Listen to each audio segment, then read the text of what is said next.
Well, hello there folks. So last video I alluded to some news. So big news is I am selling the boat. And as some of my colleagues at work said, it's an end of an era. Yes, it does feel like that. The 2 years in some ways have gone really quickly, in some ways have not. So yes, that's essentially what's happening. So this video is going to be about selling a boat and how to go about that.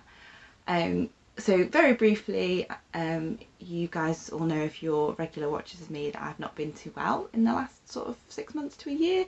That is sadly not getting any better. In fact, it's getting worse, but also the health of some of my family is not that great. So I'm moving in with family and we can look after each other in a sort of way.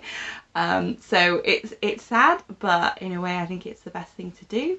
I certainly wouldn't have to be kind of struggling to carry on a boat, even though I've absolutely adored boat life, and who knows, maybe one day I'll be back on here again. Maybe I'll get a van and tour, who knows. So yeah, the world is not over, but it's going to be different. So thank you all so much for being on this journey with me. I may do some more videos, maybe if I go for a little walk on the canal, or who knows, maybe I'll hire a narrowboat for a holiday. So if you're still interested in hearing from me, stay subscribed and you'll get an alert when I do videos. But yeah, being not on the boat, they're going to be few and far between, so I won't feel bad if you feel like you want to not subscribe anymore and be a part of that. But thank you so much for being here while you have, and for encouraging me and for giving me tips, and it's really great to have been on this journey with you all. So what does it take to sell a narrowboat? Okay, so first things first is masses of forms. So this is if you're selling through ABC, of course. You could certainly sell your boat through other agencies or private, but for ABC there's a declaration of ownership, which is a page which has things like the boat name, boat safety certificate number, your address and like ID and things like that. And then there's a like a contract to sign. That's like 2 pages. And then there's a load of like boat details. So there's 2 pages of details such as, you know, engine, running gear, last service date, the interior, so like the kitchen, like what model is the kitchen, what model is the kitchen, what model is the fridge, the cooker, water heater, that sort of thing, and then heating, electrical systems, inverters, generators, everything like that. Then there is, I just dropped that on the floor.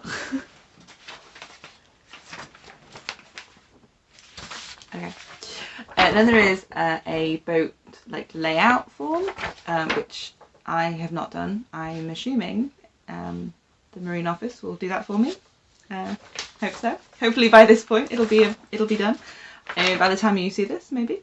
Then there's a copy of the boat safety certificate that I provide, and sort of any other paperwork that you want to supply. I've got a big box of paperwork for them. So that took a very long time, because mainly the boat details and the boat builder took me a while to find out some of that information. So some of it is still unknown, and I've just left it blank. There's a big problem with selling boats, is that contract you sign says that you haven't had any significant fabrication work done after 2017. Now, of course, I have. My boat's got a shiny new base plate, and it's had its side plating done, I don't know, about 8 years ago? I can't remember, don't quote me on that, before that. So that was a previous owner though, I didn't have anything to do with that. But still, that was not that long ago. And if you have had any plating after that, then you have to jump through a load of hoops. Basically, ABC say they won't sell it. Now, we went a bit of backwards and forwards, and if you're selling your boat and it's had fabrication work done, like significant work done after 2017, you would need something called a PCA certificate, which can cost about £3,500, which is just unbelievable.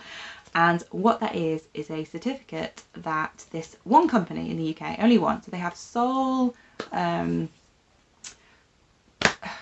Sorry, my brain is just completely gone. They're the only company that do it, so they have there's no competition for this company.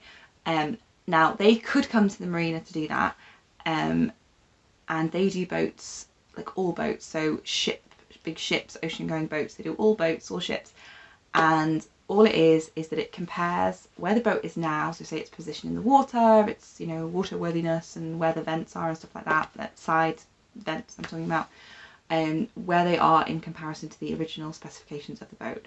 Now, for all those narrowboat owners out there, you will probably know that the original specification of the boat just no longer exists. You've not been aware of it ever existing, and that is certainly the case with my boat. Now, because of its age, my boat was built in 1981, so she's a lovely old lady in boat terms, and there is no, you know, the boat builder doesn't even exist anymore to my knowledge. So there was a bit of backwards and forwards with ABC head office and the British Marine Federation, and basically the result of these conversations is that they've decided that any boats after 1998 would need this PCA certificate. I think it's all a load of rubbish, basically. I think these rules seriously need to change, but as my boat is pre-1998, it's all gravy. But that's something to be aware of if you're going to have fabrication done. And what I think is a really interesting thing to take away from this is that if you wanted to sell your boat and it hadn't had any fabrication, no problem, they'll put it up for sale. But when a prospective buyer comes along, they're going to ask for a survey, right?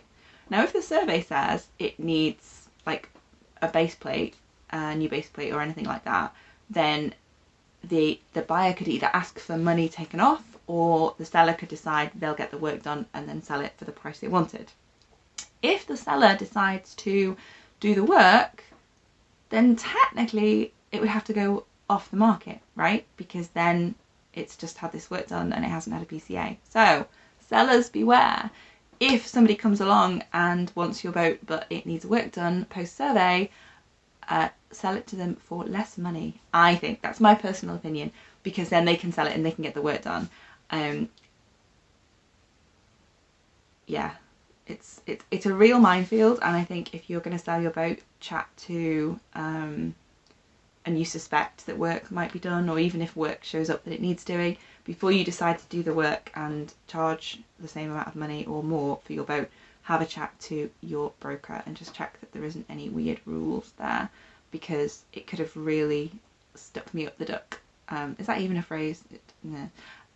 It could have really put me up the creek without a paddle, because I would have to keep the boat for 5 years, I think it is, or get this PCA. Now, I was planning to keep the boat for 5 years, but you know, circumstances change, and that could be for anybody. Life circumstances change. I don't know, maybe you can't afford a boat anymore and you want to go and relocate to under a bridge. I don't know.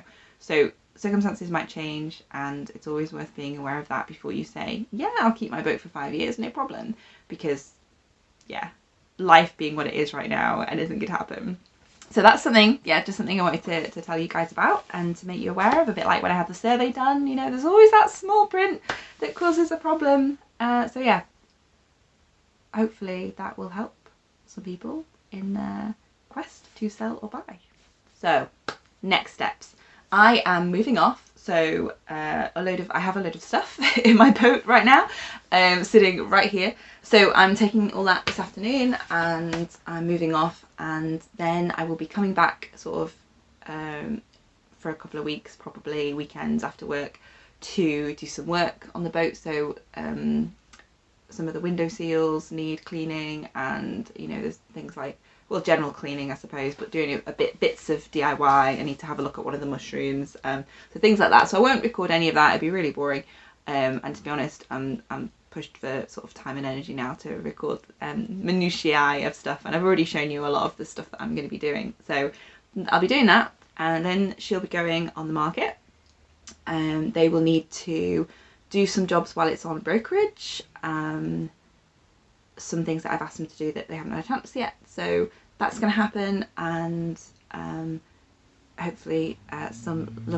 lucky buyer will come along and take on Ganymede and if that is one of you lucky people, I wish you all the best on her, because she's been a wonderful place for me to live, and I've been ever so proud to have called Ganymede my home for the last 2 years, and I hope that she'll make a lovely home for someone going forward. If one of you lucky viewers is the new buyer, then there is a super secret private video that is going to be all for you. So if you are the buyer, have a look in that box of documentation and you will find a link to this super secret video that is just for you. And that's it from me this time. Thank you so much for watching until the end, because it's just been me chatting at you. I hope you found it enjoyable, or if not, interesting. So take care everybody, and maybe we'll see you again.